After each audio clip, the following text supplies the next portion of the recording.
الحمد لله نحمده ونستعينه ونستغفره ونؤمن به ونتوكل عليه ونعوذ بالله من شرور أنفسنا ومن سيئات أعمالنا من يهده الله فلا مضل له ومن يضلله فلا هادي له ونشهد أن لا إله إلا الله وحده لا شريك له ونشهد أن سيدنا ونبينا ومولانا محمدا عبده ورسوله أرسله بالحق بشيرا ونذيرا وداعيا إلى الله بإذنه وسراجا منيرا أما بعد أعوذ بالله من الشيطان الرجيم بسم الله الرحمن الرحيم هن لباس لكم وأنتم لباس لهم وقال تعالى وعاشروهن بالمعروف وقال تعالى ولا تلقوا بأيديكم إلى التهلكة وأحسنوا إن الله يحب المحسنين صدق الله العظيم قال النبي صلى الله عليه وسلم إن أكمل المؤمنين إيمانا أحسنهم خلقا خيركم خيركم لنسائكم أو كما قال صلى الله عليه وسلم اللهم صل على محمد في أول كلامنا اللهم صل على محمد في أوسط كلامنا اللهم صل على محمد في آخر كلامنا رب اشرح لي صدري ويسر لي أمري واحلل عقدة من لساني يفقهوا قولي تمام تعریفیں اللہ رب العزت کے لیے سزاوار ہے، لائق تحسین ہے۔ وہی احد ہے، وہی اکیلا ہے، وہی تنہا ہے۔ زمین اور آسمان کا مالک وہی ہے، ہم اسی کی عبادت کرتے ہیں اور اسی سے مدد طلب کرتے ہیں۔ کروڑوں اور لاکھوں درود و سلام نازل ہو میرے اور آپ کے آقا سرکار دو عالم صلی اللہ علیہ وسلم کے ذات اقدس کے لیے۔ حاضرین محترم، جیسے کہ پچھلا جمعہ ہم اور آپ حضرت سیدہ فاطمہ رضی اللہ عنہا کی سیرت کو سنے تھے، اور سب سے آخر میں یہ بتا رہا تھا حضرت فاطمہ رضی اللہ عنہا کی سیرت میں کہ حضرت فاطمہ کے انتقال کے موقع پر حضرت فاطمہ نے اپنے شوہر سے اپنی زندگی کے متعلق معافی چاہتی ہے حضرت علی سے، اور حضرت علی بھی حضرت فاطمہ سے معافی چاہتے ہیں۔ تو جب یہ بات ختم ہوئی تو بات ذہن میں آیا، ماحول کے اعتبار سے معاشرے کے اندر پھیلی ہوئی فتنے اور جھگڑے کے اعتبار سے ایک اہم اور ضروری بات آپ حضرات سے قرآن پاک کی آیات، حدیث نبویہ صلی اللہ علیہ وسلم سے میں آپ حضرات کے سامنے میاں بیوی کے حقوق کے متعلق چند باتیں آپ حضرات کی خدمت میں بیان کروں، تاکہ جو فتنہ اور جھگڑا، جو الزام جو لگ رہے ہیں طلاق اور خلع کے فلاں مسائل آ رہے ہیں، اس پر روک تھام ہو جائے، ہمیں نبوی تعلیم حاصل ہو جائے۔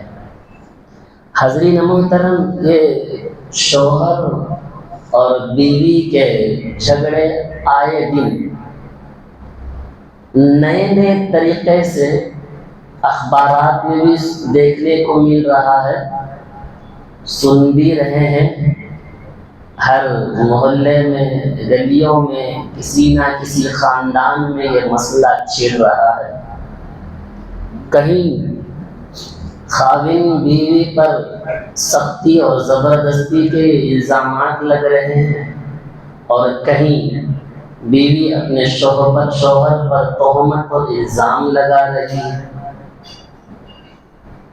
ادھر باپ بیٹے کی زندگی سے پریشان ہے، ادھر بیٹی کے والدین زندگی کے درست کرنے میں پریشان لگے ہوئے ہیں۔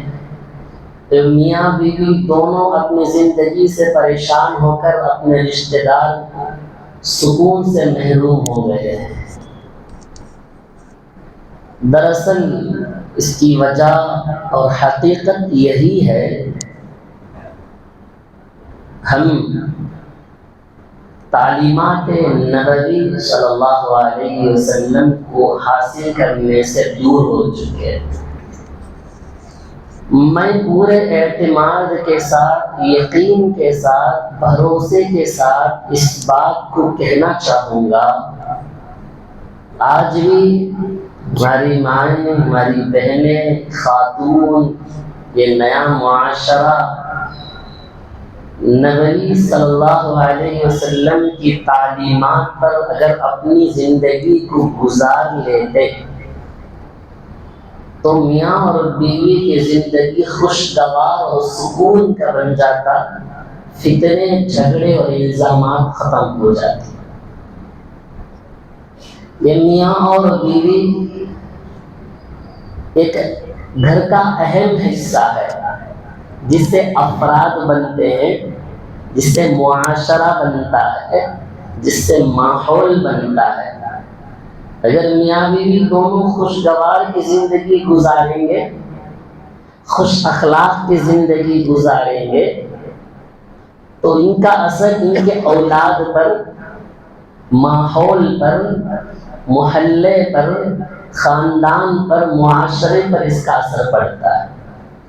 اگر یہ دونوں خوشگوار زندگی نہیں، آئے دن جھگڑے، گالی گلوچ، لڑائی جھگڑے، یہ ان پر الزام و ان پر الزامات کے لگے رہیں گے، تو ان سے ہونے والی اولاد پر اس کا برا اثر پڑے گا، ان کی بد اخلاقی کی، معاشرہ اور ماحول تباہ و برباد ہو جائے گا۔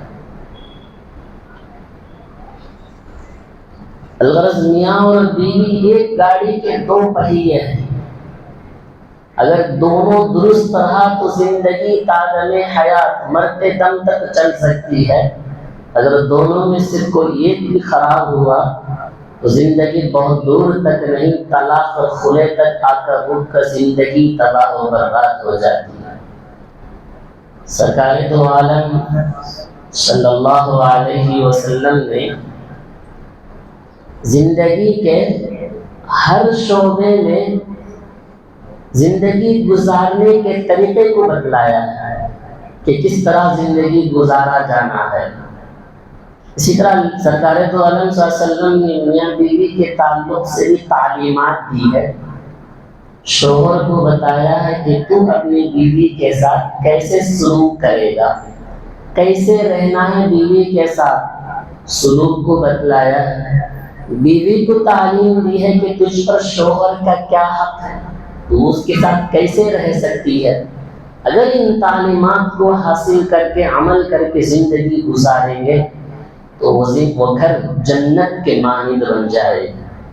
اسی لیے اللہ کے حبیب صلی اللہ علیہ وسلم نے فرمایا بہترین تم میں بہترین اخلاق والا وہ ہے جو اپنی بیویوں کے ساتھ اچھے اخلاق سے پیش آئے اور بیوی اپنے شوہروں کے ساتھ اچھے اخلاق سے پیش آئے. خیارکم خیارکم لنسائکم. لہذا اگر کوئی شوہر اس کا رویہ، اس کا کیریکٹر، اس کے اخلاق اچھے ہوں جس سے اس کی بیوی خوش ہوتی ہو تو سمجھ لے کہ تم بہترین انسان ہو، جیسے کہ اللہ کے نبی نے فرمایا. اور اللہ اس کے رسول کے نزدیک تمہارا مرتبہ بلند ہے، اللہ اس کے رسول تمہیں پسند کرتے ہیں.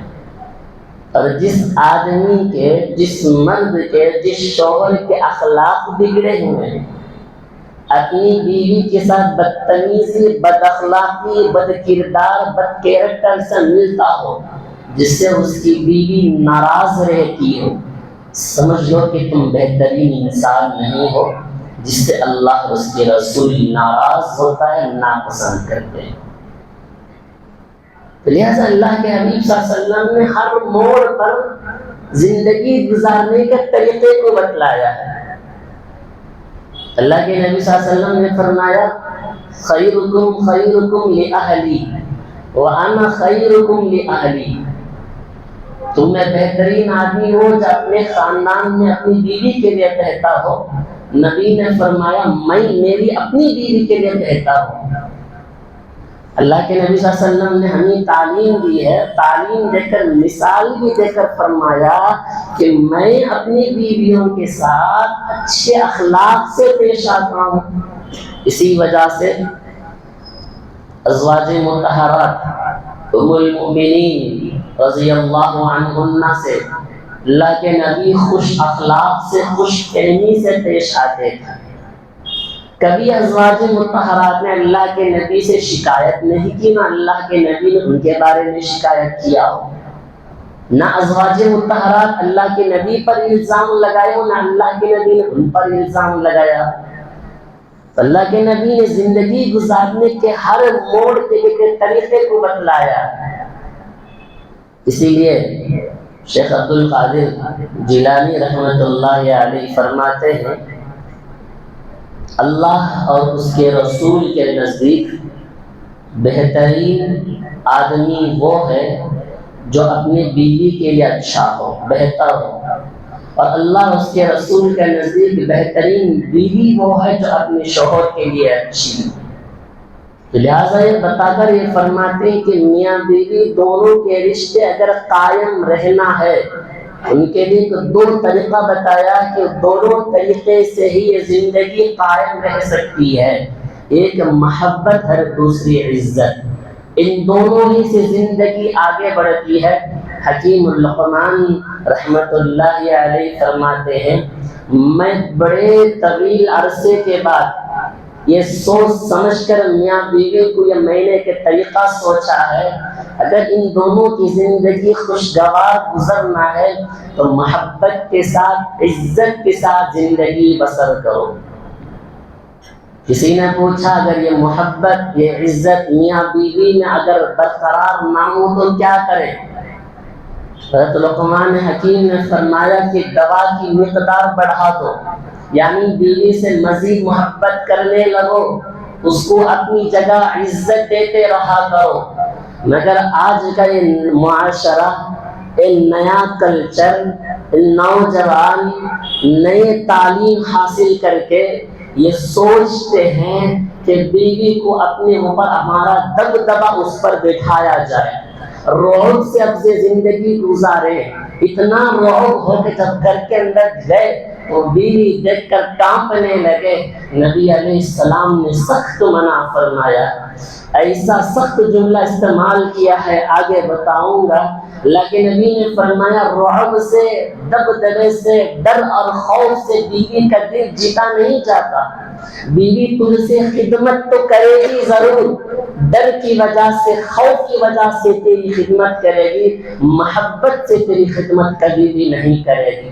اگر بیوی کو عزت دے کر بات کر، ہر جگہ، چاہے تو تنہائی میں رہے، چاہے تو کسی بھی مجلس میں رہو، بیوی کو عزت دے کر بات کرو۔ یہ بیوی محبت چاہتی ہے مرد سے، چاہے اسے کچھ لے کر دے یا نہ دے، محبت بھرے انداز سے اسے گفتگو کر کے دیکھے۔ اللہ کے نبی علیہ السلام نے محبت سے زندگی گزار کر ازواج مطہرات رضی اللہ عنہن کی دل جیتا ہے۔ سیدہ عائشہ رضی اللہ عنہا کا دل کیسے اللہ کے نبی نے جیتا، ماحول کتنا خوشگوار بنائے رکھے جی۔ 11 ازواج مطہرات، ایک سے بھی ایک بھی شکایت نہیں۔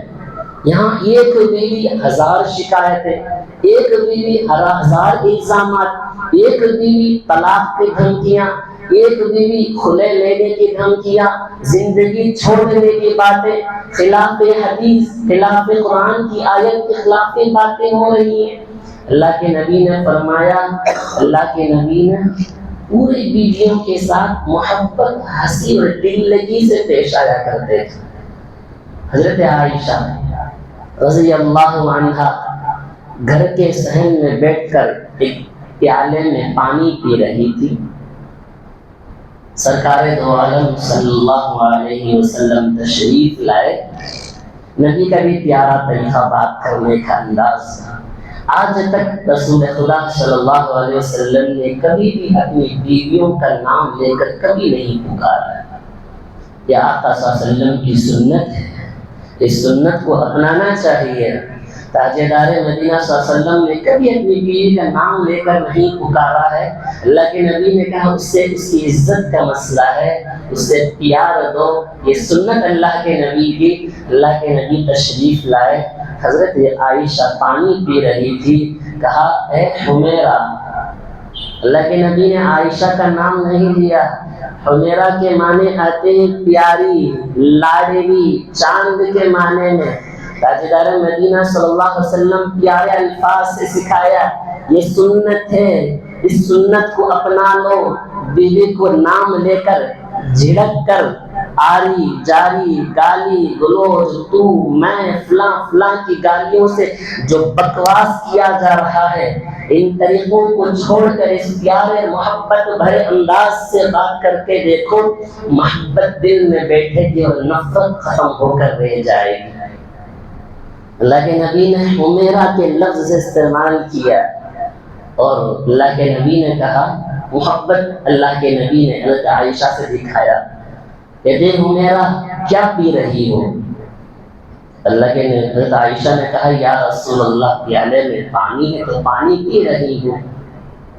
اللہ کے نبی نے کہا کہ تھوڑا سا پانی بچا کر مجھے بھی دے دینا، تھوڑا پانی بچانا اور مجھے بھی دے دینا، میں بھی اس سے پیوں گا۔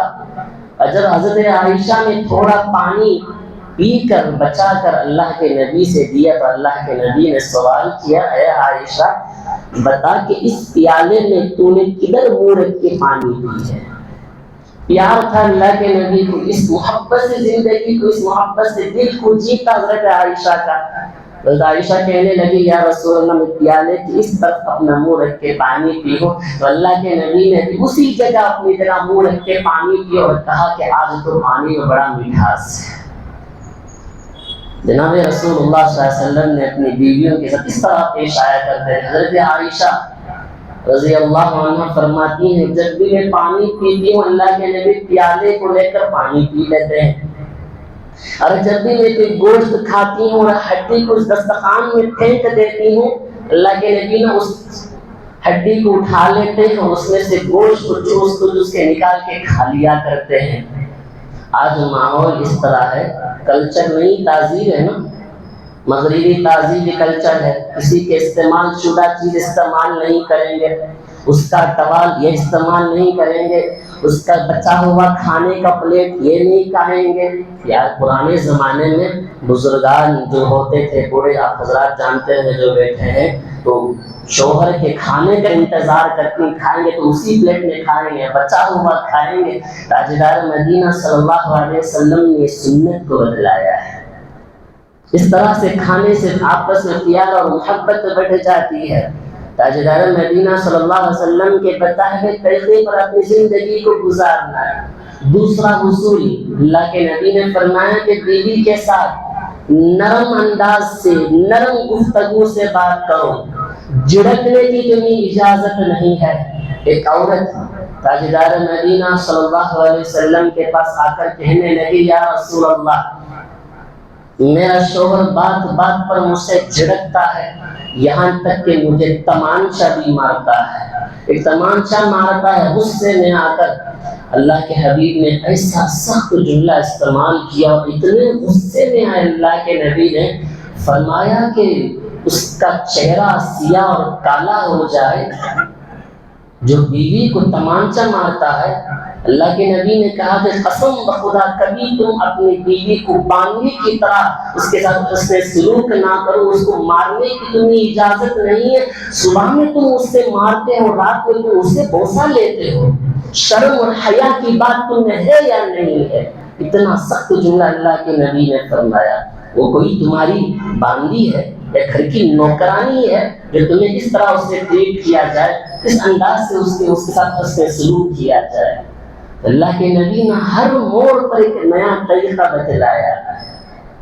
اسی لیے قرآن کہتا ہے کہ ہن لباس لکم وانتم لباس لہن، وہ تمہارے لیے لباس ہے، تم اس کے لیے لباس ہو۔ جس طرح کے کپڑا پہننے کے بعد آدمی کے اندر کے تمام چیزیں چھپ جاتی ہیں، اگر کوئی عیب ہے تو عیب کپڑے کو چھپا لیتا ہے، تو مرد اپنی عورت کے عیب کو چھپائے، عورت اپنی مرد کے عیب کو چھپائے۔ اسی لیے قرآن ان کو کہتا ہے کہ تم اس کے لیے لباس ہو اور تم اس کے لیے لباس ہو۔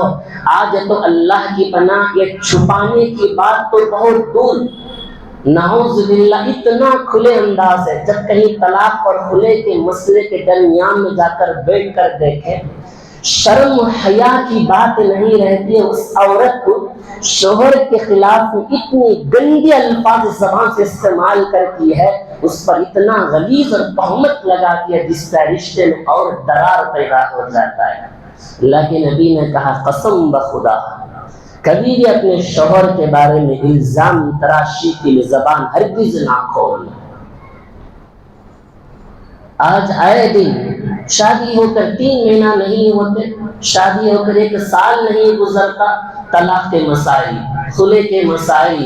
آج سب سے بڑی ماحول میں ایک بہت بڑی گندگی جو پھیلی ہوئی ہے، مرد حضرات سے خطرناک غلطیاں جو ہو رہی ہیں، اسی وجہ سے یہ رشتہ ٹوٹ رہا ہے۔ وجہ یہ، سب سے پہلی وجہ یہ ہے مرد عورت کے لیے نظر انداز کرتا ہے، اس کے لیے وقت دیتا نہیں ہے۔ 5 یا 6 منٹ اس کے لیے خیریت دریافت کرنے کے لیے اس کے پاس وقت نہیں ہوتا ہے۔ یاری بیچاری وہ اپنے گھر میں بیٹھ کر شوہر کے آنے کا انتظار کرتی ہے، یہاں اس کے پاس شوہر کے بیوی کے لیے وقت دینے کے لیے 5 یا 10 منٹ اس کے پاس موجود نہیں ہوتا ہے۔ دوسری سب سے بڑی غلطی یہ ہے، معمولی نوک جھونک پر خطرناک غلطی یہ ہوتی ہے، فوراً زبان سے نکالتا ہے کہ میں تجھے طلاق دے دوں گا۔ طلاق دینے کی دھمکی، کیا طلاق کوئی معمولی چیز ہے؟ طلاق دے دینے کا رشتہ باقی رہے گا؟ اللہ تبارک و تعالی کے نزدیک جناب رسول اللہ صلی اللہ علیہ وسلم نے فرمایا حلال چیزوں میں سب سے ناپسندیدہ اگر کوئی چیز ہے تو وہ طلاق ہے۔ طلاق دینے کی دھمکیاں۔ دوسری سب سے بڑی غلطی اور بڑا نقصان یہ ہوتا ہے رشتہ ٹوٹنے کا، معمولی سی نوک اور جھونک پر، شرارت پر یہ کہ فوراً یہ بول دیتے ہیں تو نہیں تو کیا میں دوسری شادی کر لوں گا۔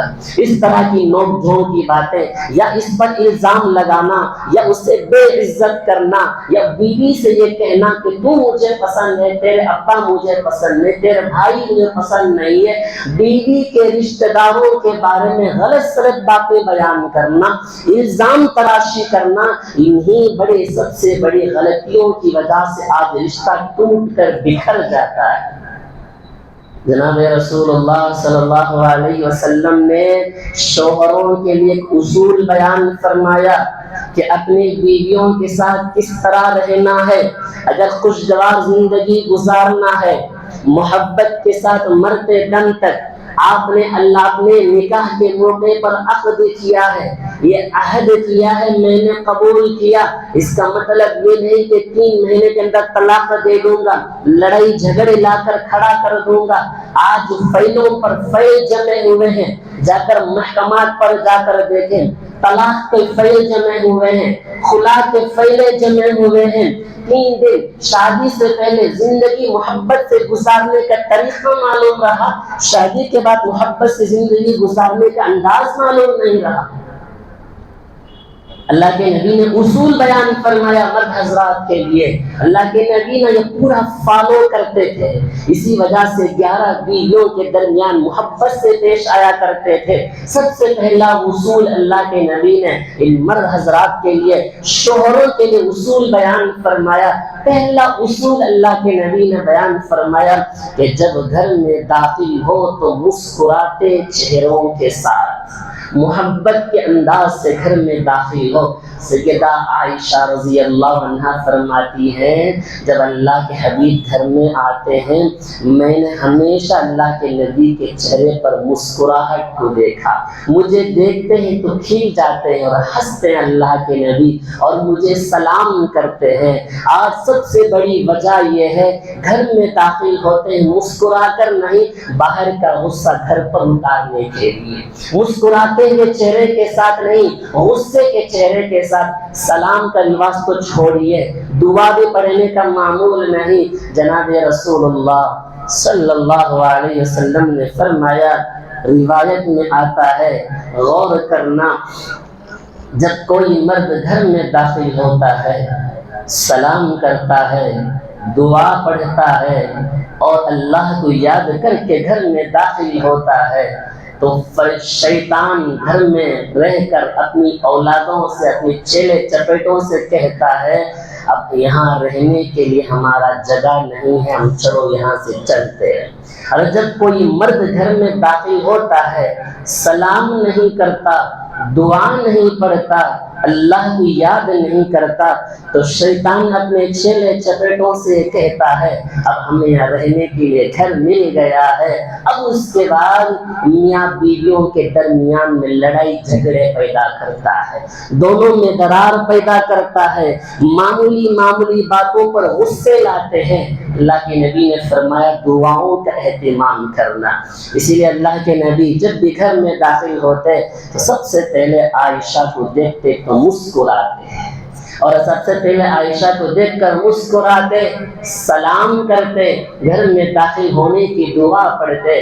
تاجدار مدینہ صلی اللہ علیہ وسلم نے فرمایا مرد اپنی بیوی کو دیکھ کر مسکرایا اور بیوی مرد کو دیکھ کر مسکرائی، ان دونوں کی مسکراہٹ کو دیکھ کر رب العالمین مسکراتا ہے، اللہ مسکراتا ہے، فرشتے مسکراتے ہیں اور اللہ فرشتوں سے کہتا ہے یہ دونوں پیارے جوڑے کیا مسکراتے ہیں، جاؤ ان پر اپنی رحمتیں اور برکتیں ان پر نازل فرما دیں۔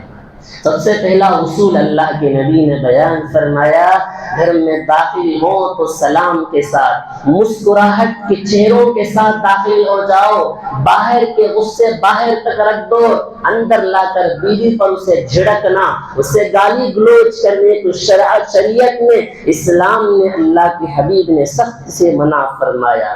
دوسرا اصول مردوں کے لیے، شوہروں کے لیے نبی نے اصول بیان فرمایا جب گھر آئیں تو اسے وقت دو اور اس کے ساتھ بیٹھو، اس کے کام کاج میں ہمت افزائی دو، اس کے کاموں کی تعریف کیا کرو۔ اللہ کے نبی نے فرمایا اس کے کام کی تعریف کر، بیچاری صبح سے لے کر شام تک کام کرتی ہے، کہو کہ اللہ تجھے بہترین بدلہ دے۔ حضرت علی سیدہ فاطمہ رضی اللہ عنہا کے کام کرتے ہوئے دیکھ کر آ کر کہتے فاطمہ تھوڑی دیر آرام تو کر لے، پوری رات عبادت میں گزاری ہے، صبح اٹھتی فوراً چکی پیس لیتی ہے، آٹا بھی گوندتی ہے، کام کاج بھی کر لیتی ہے، تھک گئی ہوں گی، اللہ تجھے بہترین بدلہ دے گا۔ کام کی تعریف کر دیا کرنا، اس کے کھانے کی تعریف کر دیا کرنا۔ اللہ کے حبیب صلی اللہ علیہ وسلم کے پاس اگر کھانا پیش ہوتا، اللہ کے نبی کو کھانا پسند ہوتا تو کھا لیا کرتے، اگر کھانا پسند نہ ہوتا اللہ کے نبی خاموش ہو جاتے اور کھانے کو ہٹا کر رکھ دیتے۔ یہ اصول اللہ کے نبی نے بیان فرمایا۔ تیسرا اصول اللہ کے نبی نے بیان فرمایا ہے، شوہروں کے لیے اصول یہ ہے گھر کے کام کاج میں ہاتھ بٹا دیا کرو، یہ نبی کی سنت ہے۔ یہ مرد حضرات شوہر سوچیں گے میں گھر میں رعب سے رہوں، میں کیوں اس کے ساتھ کام کروں گا تو لوگ کہیں گے شوہر بیوی کا غلام بن گیا ہے۔ ہرگز بیوی کا غلام نہیں، میرے آقا صلی اللہ علیہ وسلم گھر میں جھاڑو بھی دیا کرتے تھے، آقا صلی اللہ علیہ وسلم روٹی بنا دیا کرتے تھے، اپنے جانوروں کے لیے کھانا بھی لا دیا کرتے تھے، گھر کے تمام کام کاج کرتے تھے، کوئی اس میں شک اور برائی کی بات نہیں، اور اس کے کاموں میں ہمت افزائی ہوتی ہے۔ ایک مرتبہ جناب رسول اللہ صلی اللہ علیہ وسلم حضرت فاطمہ کے گھر تشریف لے کے گئے تو حضرت فاطمہ روٹی بنا رہی تھی۔ اللہ کے نبی نے فاطمہ رضی اللہ عنہ سے کہا فاطمہ تھوڑا آٹا مجھے بھی دے دے، میں بھی اسے پیڑا بناؤں گا اور گول بناؤں گا اور روٹی بیلوں گا۔ خود آقا صلی اللہ علیہ وسلم بیٹھ کر روٹی بنا رہے ہیں، پیڑا بنا رہے ہیں، اور فاطمہ سے کہتے فاطمہ اسے کے تندور میں لگا دے۔ معمولی سا کام ہے، معمولی کام لگ رہا ہے، مگر بیٹی کے دل کو جیتنے اور بیویوں کو بتانے کا طور طریقہ نبی نے فرما دیا۔ اور اصول اللہ کے نبی صلی اللہ علیہ وسلم نے فرمایا ہے کہ بیوی کے ساتھ محبت کا اظہار کرو، پیار و محبت کی باتیں۔ جناب رسول اللہ صلی اللہ علیہ وسلم نے اصول بیان فرمایا۔ ایک مرتبہ اللہ کے نبی صلی اللہ علیہ وسلم نے حضرت عائشہ کو دیکھ کر مسکرا رہے تھے۔ حضرت عائشہ نے پوچھا یا رسول اللہ میرے ماں باپ آپ پر قربان ہیں، آپ مجھے دیکھ کر مسکرا کیوں رہے ہیں؟ کہا عائشہ تجھے معلوم ہے کہ میں تجھے کتنا پسند کرتا ہوں، تو مجھے کتنی پسند ہے؟ کہا یا رسول اللہ کتنی پسند ہو بتلائیے۔ اللہ کے نبی نے کہا جیسے کہ کھجور اور شہد ملا کر کھانے میں کتنا مٹھاس ہے اتنا تو مجھے پسند ہے۔ حضرت عائشہ کہنے لگی یا رسول اللہ آپ جانتے کہ مجھے آپ کتنے پسند ہیں؟ ہاں بتاؤ۔ حضرت عائشہ کہنے لگی کھجور اور مکھن ملا کر کھانے میں کتنا مزہ اور لذیذ ہے، اتنے زیادہ تو مجھے پسند ہو، اتنے سے زیادہ تم مجھے پسند ہو۔ نبی نے کہا کہ تمہارا جواب مجھے بڑا اچھا لگا۔ نبی نے فرمایا کہ بیوی کے ساتھ محبت کا اظہار کرو۔ نبی علیہ السلام نے اور اصول بیان فرمایا، اس کے ساتھ دل لگی ہنسی خوشی کی باتیں کرو، ہمیشہ رعب جھاڑتے رہنا، غصے سے پیش آنا، دبدبے سے پیش آنا مردانگی کی بات نہیں۔ مرد وہ ہوتا ہے جس کے اخلاق اچھے ہوں۔ آج یہ سوچتے نہیں بیوی کو دبا کر رکھیں گے، آج وہی ہمارے سب سے عقل کی بات ہوگی۔ اللہ کے نبی نے فرمایا کہ ہنسی مذاق دل لگی کی باتیں۔ ایک مرتبہ حضرت عائشہ رضی اللہ عنہا کے ساتھ گھر میں تو بیت الخلا نہیں ہوا کرتا، ٹوائلٹ نہیں ہوا کرتے، حضرت عائشہ اور اللہ کے حبیب دونوں باہر گئے، استنجا سے فارغ ہو کر ایک کھلے میدان میں آئے، دل لگی کی باتیں۔ اللہ کے نبی نے حضرت عائشہ سے کہا عائشہ کیا ہم دونوں دوڑ لگائیں گے، ریس کھیلیں گے، ہم دونوں کھیلیں گے؟ حضرت عائشہ نے کہا ہاں یا رسول اللہ۔ دونوں دوڑ لگا رہے ہیں اور حضرت عائشہ اللہ کے نبی سے دبلی پتلی تھی، اللہ کے نبی سے آگے بڑھ گئی۔ اللہ کے نبی نے ان کو آگے بڑھتے ہوئے دیکھ کر اللہ کے نبی نے آہستہ چلنا شروع کر لیا۔ اللہ کے نبی سے پہلے پہنچ گئی حضرت فاطمہ، حضرت عائشہ اللہ کے نبی نے کہا کہ آج تم مجھ سے آگے بڑھ گئی، ماشاءاللہ آپ تو بھاگنے میں بڑی اچھی ہو، دل لگی یہ بات ہے۔ چند مہینوں کے بعد پھر اللہ کے نبی استنجا کے لے گئے، پھر دونوں کے درمیان دوڑ ہوئی تو حضرت عائشہ نے اللہ کے نبی سے پیچھے ہو گئے، اللہ کے نبی آگے بڑھ گئے، اللہ کے نبی نے کہا دیکھیں آج میں تم سے آگے بڑھ گیا ہوں، دل لگی کی باتیں چھوڑ کر دینا، پکڑنا نہیں بات بات پر۔ بعض مرد حضرات، بعض شوہروں کے اندر معمولی باتوں پر پکڑنے کی بڑی غلیظ عادت ہوتی ہے، معمولی باتوں پر تانا دینا، شدی مزاج بنانا۔ اور اسی طرح اللہ کے نبی نے ایک اصول بیان فرمایا، تحمل مزاجی، صبر کا مادہ تھام کر رکھو، یہ صبر نہ ہونے کی وجہ سے لڑائی جھگڑے آتے ہیں، نہ اس بیوی کے اندر صبر ہے نہ مرد کے اندر صبر ہے، دونوں کے اندر صبر نہیں ہے۔ اللہ کے نبی نے فرمایا کہ شیطان پانی کے اوپر تخت بٹھا کر بیٹھا ہے اور اپنے تمام چھیلوں چپاٹوں سے کہتا ہے جاؤ کہ ابن آدم کو گناہوں میں اکسا کر آؤ۔ شام کو پورے شیطانوں کے چھیلے چپاٹے آتے ہیں اور کہتے ہیں میں نے فلاں آدمی کو جھوٹ بولنے پر اکسایا۔ شیطان کہتا ہے کہ تو نے واہ اچھا کام کیا، اور ایک آ کر کہتا ہے کہ میں نے کسی کو ڈاکہ ڈالنے پر اکسایا۔ اللہ کو شیطان کہتا ہے کہ تم نے اچھا کام کیا۔ فلاں فلاں آتے ہیں، فلاں فلاں گناہ کو گناتے ہیں، آخری میں ایک چیلا آتا اور کہتا ہے میں اور میاں اور بیوی کے درمیان میں لڑائی لگا دیا ہوں، دونوں کے درمیان میں تفریق کر دیا ہوں۔ تو وہ شیطان اٹھ کر کھڑا ہو کر اس سے گلے ملتا ہے، اس کو مبارکبادی دیتا ہے، تمام کاموں میں یہ کام بڑا بھاری ہو گیا۔ تو لہٰذا غصے پر آنے پر، میاں بیوی کے رشتے ٹوٹنے پر شیطان اتنا خوش ہوتا ہے۔ سب سے پہلا میاں بیوی کا رشتہ جو اس دنیا میں آنے سے پہلے حضرت آدم اور حوا کا تھا، اور اس دنیا میں اگر زندگی باقی ہے تو سب سے آخری رشتہ اور میاں بیوی کا ہے، اور جنت میں ہمیشہ کا کوئی رشتہ ہوگا تو میاں بیوی کا رشتہ ہوگا۔ قرآن میں اللہ تعالیٰ نے والدین کے متعلق آیتیں نازل فرمائی، باپ کے متعلق آیتیں ہیں، مگر شوہر اور بیوی کے تعلق سے کئی سو آیتیں اللہ نے نازل فرمایا کہ یہ دو ایسا رشتہ ہے اگر یہ دونوں بکھرے تو پورا ماحول، پورا معاشرہ، اولاد تمام کے اخلاق بگڑیں گے، بے حیائی پھیلتی چلی جائے گی۔ فرماتے ہیں کہ جو رشتہ میاں بیوی کا یہاں ہے، اگر یہ دونوں رشتے خوشی خوشی خوشگوار کی زندگی گزاریں گے، یہی میاں بیوی کا رشتہ جنت میں بھی اللہ رکھے گا۔ اگر یہ دونوں کا رشتہ خوشگوار گزرا تو یہ جنت میں بیٹھ کر تکیے لگا کر اللہ تبارک و تعالیٰ کی دیدار ایسے کریں گے جس طرح ہم زمین میں بیٹھ کر آسمان پہ چاند کو دیکھتے ہیں۔ تو لہٰذا ان دونوں کی خوشی پر اللہ تبارک و تعالیٰ مغفرت کا وعدہ رکھا ہے میاں بیوی کی زندگی پر۔ تو لہٰذا یہ زندگی بڑا پرسکون والی زندگی ہے جو اللہ نے بنائے رکھا ہے۔ تو لہٰذا زندگی میں اونچ نیچ آئے گی، اس اونچ نیچ کی زندگی میں صبر کے مادے کو تھام کر رکھو۔ اگر غصے سے پیش آئیں گے تو رشتہ بکھر کر ٹوٹ جائے گا، اگر رشتہ ٹوٹ گیا تو ماحول برباد ہو جائے گا۔ اس پیارے رشتے کے درمیان اونچ نیچ آ گئے تو سنبھالنے کے لیے کوئی جماعت ہے یا گھر والے ہیں، اس سے مسئلہ حل کر سکتے ہیں۔ اللہ تبارک و تعالیٰ نے ہمیں اور آپ کو جو زندگی دیا ہے وہ اللہ کی بہت بڑی نعمت ہے۔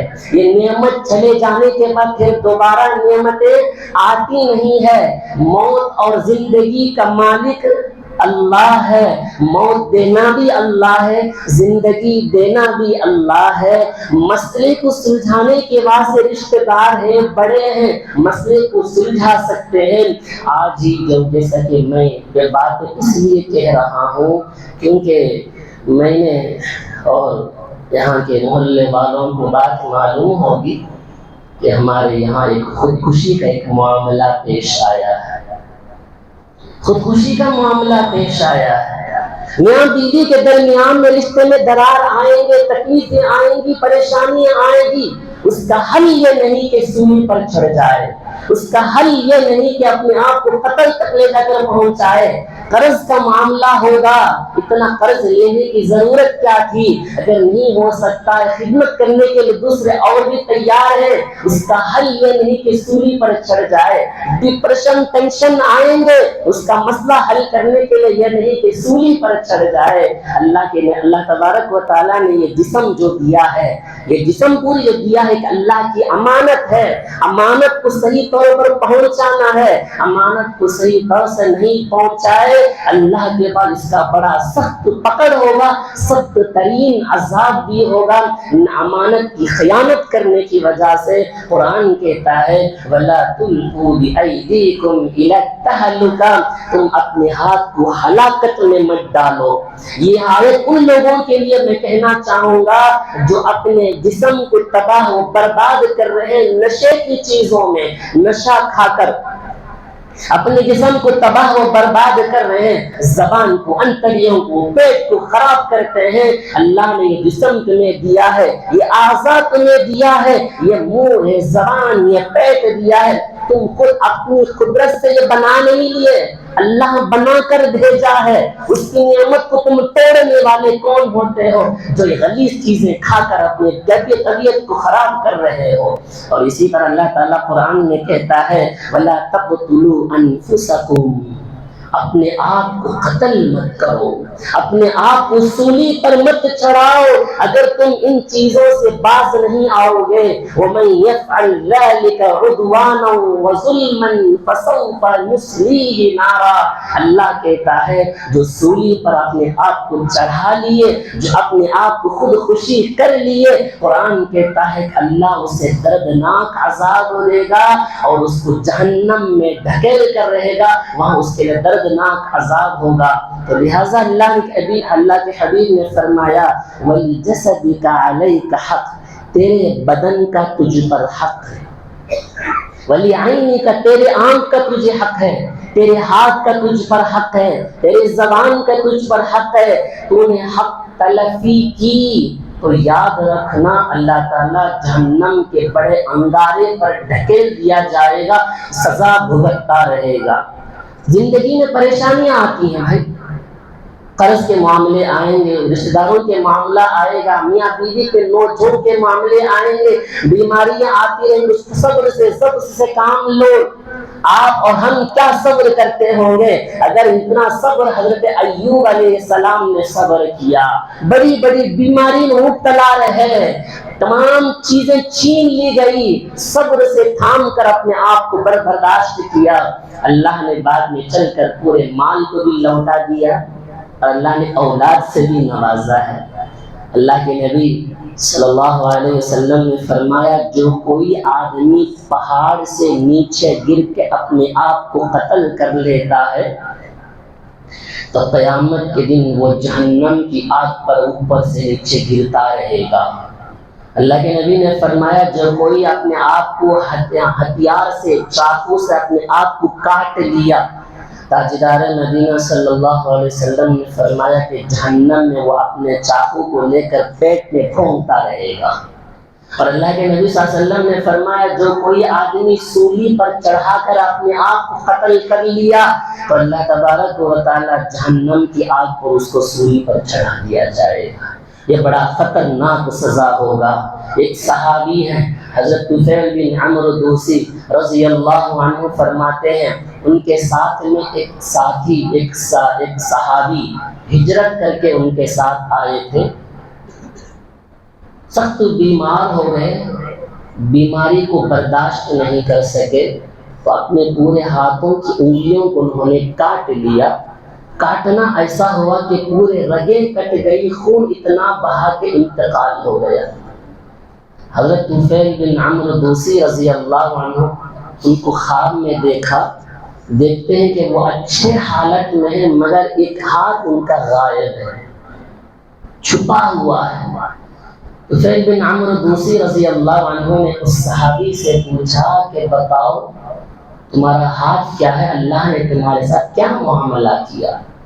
تو صحابی کہتے ہیں کہ میں ہجرت کرنے کی وجہ سے اللہ تعالیٰ نے مجھے معاف کر دیا ہے، میرے ہاتھ کے بارے میں اللہ نے کہا میں تجھے دوبارہ ہاتھ نہیں دے سکتا، اس لیے کہ تو نے اپنے ہاتھ کو خراب کر لیا ہے، تو ہی اپنے ہاتھ کو لگا لے۔ تو یہ بڑا خطرناک سزا ہے۔ ایک صحابی رضی اللہ عنہ بڑے بہادری کے ساتھ جنگ میں لڑتے رہے، زخمی ہو گئے، اور اس زخمی کی وجہ سے، ہار جانے کی وجہ سے خودکشی کر لیے۔ جو آج کل اسکول اور کالج کے بچے ایگزام میں ہار جانے کی وجہ سے جو سوسائڈ اٹمپٹ کرتے ہیں، یہ بڑا حرام اور گناہ ہے۔ اس صحابی نے ہار جانے کی وجہ سے اپنے آپ کو سوسائڈ کر لیا، انتقال کر گئے۔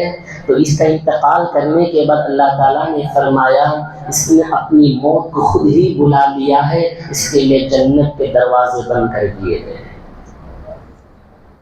اللہ کے نبی صلی اللہ علیہ وسلم کے زمانے میں ایک صاحب کا انتقال ہوا جو خودکشی کر لیے۔ اللہ کے نبی نے فرمایا میں اس کا جنازے کی نماز میں شریک نہیں ہوں گا، میں جا نہیں ہوں، اس کی جنازے کی نماز میں شرکت نہیں کروں گا۔ یہ اللہ کے نبی کا فرمان ہے۔ آج کے سولی پر چڑھ جانے، سوسائڈ کرنے والوں کے جنازے کی نماز میں جا سکتے ہیں، اس کی کوئی شرعی اجازت ہے، جا سکتے ہیں، مگر اللہ کے نبی نے ایسا اس لیے کہا اگر میں ان لوگوں کے جنازے میں شریک ہو جاتا لوگ سمجھ جاتے کہ سولی پر چڑھ جانا کوئی اس کی آیت کی بات نہیں، اللہ کے نبی خود آ گئے ہیں۔ تو لہٰذا یہ کام حرام ہے جو ہم نے سنا ہے، بڑا افسوس ہوا ہے۔ اندرونی معاملہ جو بھی ہو وہ اللہ بخوبی جانتا ہے، اور ان کے لیے مغفرت کی دعا بھی کر سکتے ہیں۔ لہٰذا اگر کوئی اس طرح کے اٹمپٹ کرتے ہیں یاد رکھیں، ان کو سمجھائیں یہ عمل سراسر گناہ اور حرام کام ہے، اس سے بچنا بہت اہم اور ضروری چیز ہے۔ اس گناہوں سے بچے، خود بھی بچے۔ اگر کوئی اس سے کرنے کے لیے سوچ رہا ہے، اپنے دوستوں میں، اسکول اور کالجوں میں اس طرح کا معاملہ ہے، یہ بڑا غلط معاملہ ہے۔ اللہ ہم سب کے تمام امت مسلمہ کی حفاظت فرمائے۔ آخری میں ایک مسئلہ بول کر میں اپنی بات کو ختم کروں، بہت اہم اور ضروری بات ہے، وہ یہ ہے کہ کئی دنوں سے، کئی مہینوں سے، میں اس سے پہلے بھی 3-4 ہفتے پہلے مسجد میں اثر میں بتلایا تھا، وہ مسئلہ یہ ہے آج کل گلیوں میں ایک عورت گدی کو لے کر گھوم رہی ہے گدی کا دودھ پلانے کے لیے۔ یاد رکھیں وہ دودھ سراسر حرام ہے، ناجائز ہے، وہ دودھ نہیں پی سکتے۔ لوگوں کا کہنا ہے کہ سردی کے لیے لقوہ مارنے والوں کے لیے گرم طبیعت لانے کے لیے پلایا جاتا ہے، یہ سراسر غلط کام ہے، پی نہیں سکتے۔ شریعت نے مسئلہ یہاں تک بیان فرمایا ہے اگر اس دودھ کے بدلے میں آپ کو انجیکشن موجود ہے، ڈاکٹر ہیں، ٹانک ہیں، دوائیاں موجود ہیں، اگر وہ نہ ہوتا تو اس وقت میں وہ اجازت ہے۔ ان تمام چیزوں کے ہوتے ہوئے اس چیز کا لینا اور پینا ناجائز ہے، اس سے ہرگز وہ نہیں لینا ہے۔ اگر ناجائز حرام کا ایک لقمہ اگر پیٹ میں چلا جاتا، پہلے سے ہی ہماری عبادت کا حال ہم جانتے ہیں، اگر حلال حرام چیز چلا گیا تو عبادت میں بڑا اس کا الٹا اثر ہو جائے گا، لہٰذا اس چیز کا خاص خیال رکھیں۔ دوسری چیز اہم بات بتاتا ہوں، مسئلہ بتاتا چلوں جو سننے میں آیا ہے، مسئلہ بھی آیا ہے، اب بتانا ہی ضروری ہے۔ جیسے کہ عورتیں بال میں کنگھی کرنے کے بعد جو بال جمع کرتی ہیں اس کو بیچنا بھی جائز نہیں ہے۔ جسم کے کسی بھی اعضاء کو بیچ نہیں سکتے ہیں، اس کو بال کو جمع کریں، اس کو محفوظ کریں، لے جا کر کہیں دفنائیں، اس کو بیچ کر اس کا رقم لے کر دوسری چیزیں لینا شریعت کے اعتبار سے ناجائز ہے۔ یہ دو مسئلہ حضرات کی خدمت میں بتانا میں ضروری سمجھا۔ اللہ ہم سب کو صحیح معنوں پر عمل کی توفیق نصیب فرمائے۔ وما علینا الا البلاغ۔